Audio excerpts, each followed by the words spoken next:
कई अखबारों में जब मैंने धनखड़ साहब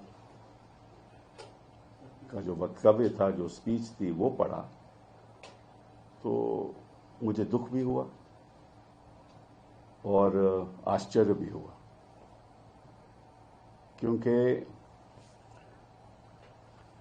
जुडिशियल इंस्टीट्यूशन, चाहे वो सुप्रीम कोर्ट हो, चाहे वो हाई कोर्ट्स सारे देश में हो, उनके ऊपर आज के दिन भी अगर किसी संस्था पे विश्वास है तो जुडिशरी पे है। और मुझे ऐसा लगता है कि जब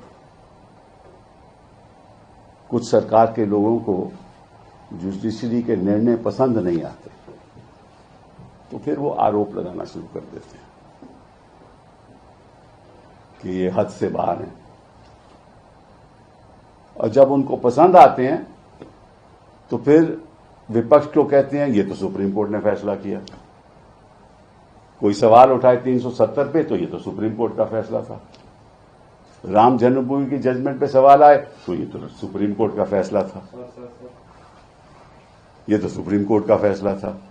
और अगर हाल ही में जस्टिस पारदीवाला की जजमेंट आई तो ये कैसे सुप्रीम कोर्ट कर सकती है। मतलब कि जो आपको जजमेंट सही नहीं लगे, आपके सोच के अनुसार नहीं हो, तो वो तो गलत है, और जो आपके सोच के अनुसार है वो ठीक है। और एक कॉन्स्टिट्यूशनल फंक्शनरी को ऐसी बात कहनी मैं समझता हूं उचित नहीं है। मैं उनका बड़ा आदर करता हूं, लेकिन आपने कह दिया कि article 142 is nuclear fissile material, nuclear missile. ये कैसे कह सकते हैं आप? आपको मालूम है कि आर्टिकल 142 के द्वारा सुप्रीम कोर्ट को संविधान ने यह हक दिया है। ये कोई सी सरकार ने हक नहीं दिया, संविधान ने हक दिया है टू डू कंप्लीट जस्टिस। पहली बात ये। दूसरी बात, और ये मैं देश की जनता को बताना चाहता हूं कि president of India is a titular head.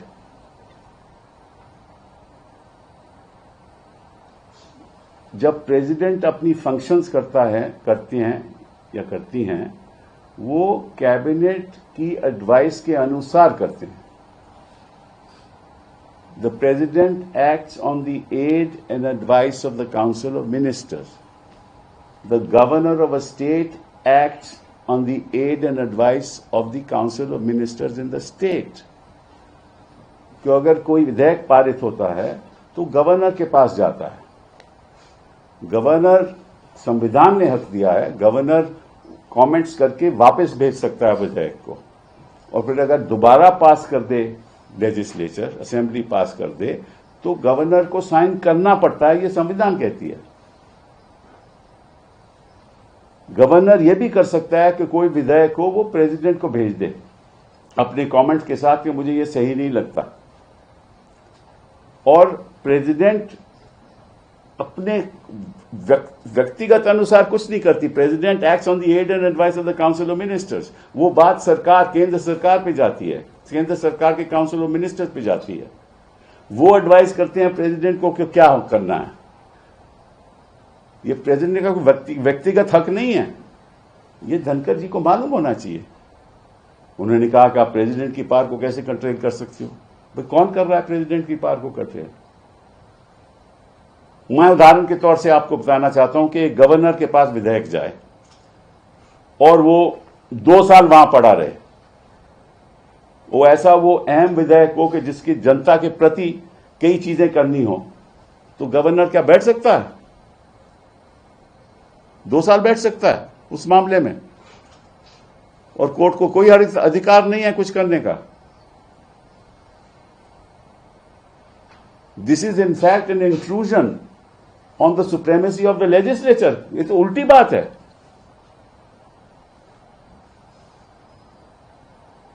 Parliament अगर बिल पास करे, क्या प्रेसिडेंट उसमें बैठ सकते हैं कि मैं साइन नहीं करेंगे? और अगर साइन नहीं करें तो किसी को अधिकार है कि नहीं कि भैया ये ऐसा अहम बिल है, कोई टेररिज्म पे बिल पास हो या किसी और चीज पे बिल पास हो, प्रेसिडेंट ये तो नहीं कह सकता मैं साइन नहीं करते।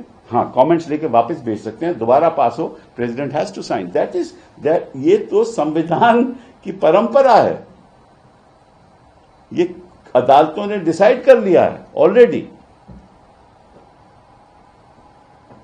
तो मुझे इस बात का आश्चर्य है कि कभी तो बेगवाल जी जाकर कहते हैं कि हद में रहना चाहिए, कभी रिजू जी केरला में कहते हैं कि ये क्या हो रहा है, अगर हम भी करने लगे तो, और धनखड़ जी कहते हैं कि ये तो देखिए पुराने टाइम जब 8 जज थे सुप्रीम कोर्ट में तो 5 जज फैसला करते थे, मेजॉरिटी थी, अब तो इतने जज हैं 2 ही जज से फैसला करें। भाई 2 ही जज फैसला करेंगे ना, सुप्रीम कोर्ट तो बेंचेस पे बैठेगा, या 3 जज या 2 जज या 5 जज या 7 जज या 9 जज या 11 जज, और एक बार 13 भी बैठे थे।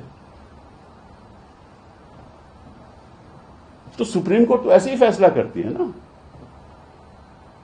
2 जज फैसला करें सारे देश को मानना पड़ता है, 3 करें सारे देश को मानना पड़ता है।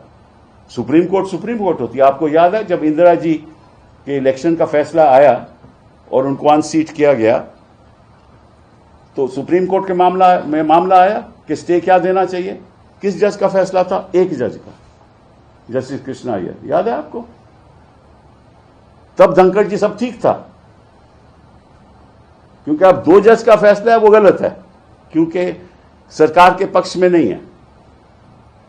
बट कृष्णा अय्यर का फैसला बिल्कुल ठीक था, वो तो एक जज थे। तो ये किस किस्म की बातें हो रही हैं पब्लिक डोमेन में? मुझे तो, मैं सोच भी नहीं सकता। आपको मालूम है और सब देश को मालूम है कि जो हमारी लोकसभा है, जो स्पीकर की चेयर होती है वो बीच में होती है, एक तरफ ट्रेजरी बेंचेस, दूसरी तरफ विपक्ष, और उनको कहते हैं speaker of the house, not speaker of one party, speaker of the house. और वो वोट भी नहीं करते किसी बिल पे। वोट तभी होती है जब टाई हो, उस सिचुएशन में the speaker can, but he may vote on any side. यही मामला चेयर अपर हाउस का है।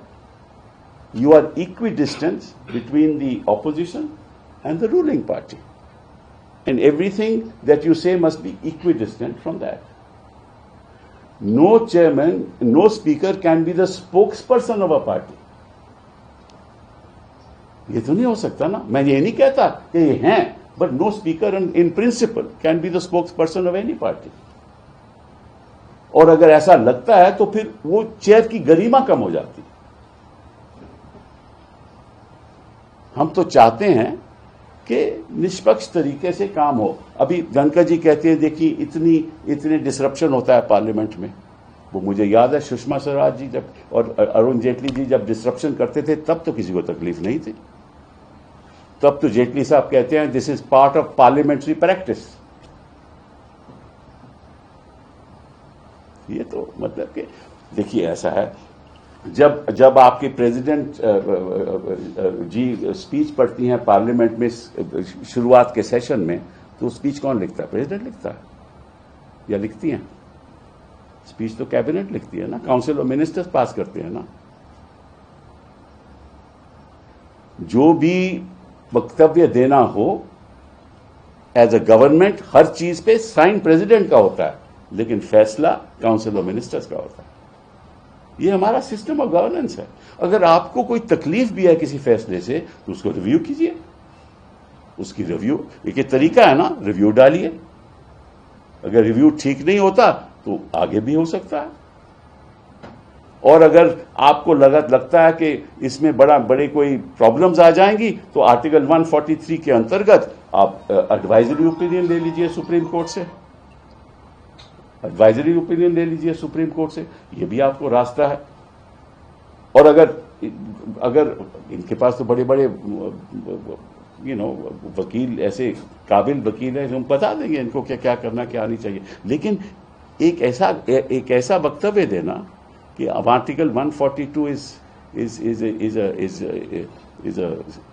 nuclear missile. What was a nuclear missile was Notbandi, not 142. कि आपने सारी समस्या खत्म कर दी लोगों की आर्थिक समस्या में, गरीब लोग के पास पैसा नहीं रहा कि तब तो कोई तकलीफ नहीं किसी को हुई। और साथ में आपने और कुछ बड़ा कुछ कह दिया। आपने अपनी स्पीच में 1982 की बात की, 84 की बात की। आपने अपनी स्पीच में 1984 की बात की, 2002 की तो नहीं की। आपने इमरजेंसी की बात की, जो कॉन्स्टिट्यूशनली डिक्लेयर्ड इमरजेंसी, जिसके एडीएम जबलपुर ने जिसको अपहोल्ड किया। आपने अनडिक्लेयर्ड इमरजेंसी की तो बात ही नहीं की। ये भी तो इमरजेंसी चल रही है ना। आपने जिस तरह से संस्थाओं का कब्जा हो रहा है उसकी बात नहीं की। जिस तरह से एक पब्लिक, मतलब कि बेचारे जो जज हैं वो तो बोल नहीं सकते ना, वो कैसे जवाब दें? वो भी जवाब नहीं दे सकते। तो आप ऐसे वक्तव्य दोगे, ऐसा लगेगा कि जुडिशरी को एक सबक सिखाया जा रहा है। ये उचित नहीं है, ये संवैधानिक भी नहीं है। फिर आपने एक और अजीब सी बात की। आपने कहा कि जो 14-15 मार्च को किसी जज के घर पे कुछ हुआ, तो उसके पास हमें सुप्रीम कोर्ट में से ऐसी खबर मिली है, यह आपने कहा। Reliable sources from supreme court के बताया गया, उसका एफआईआर क्यों नहीं हो रहा? अभी आप तय करोगे वो एफआईआर करना। वो भी एक 5 जजेस का फैसला है वीरास्वामी का कि एफआईआर तभी होगी जब chief justice of India sanction देगा। तो उस फैसले को नहीं आप मानते? अभी जो फैसले हो चुके हैं उनको मानते नहीं, जो क्योंकि आप सोचते हो कि वो गलत हैं, और जो आप सोचते हो सही हैं क्योंकि सरकार वो ऐसा चाहती है, तो वो सही है।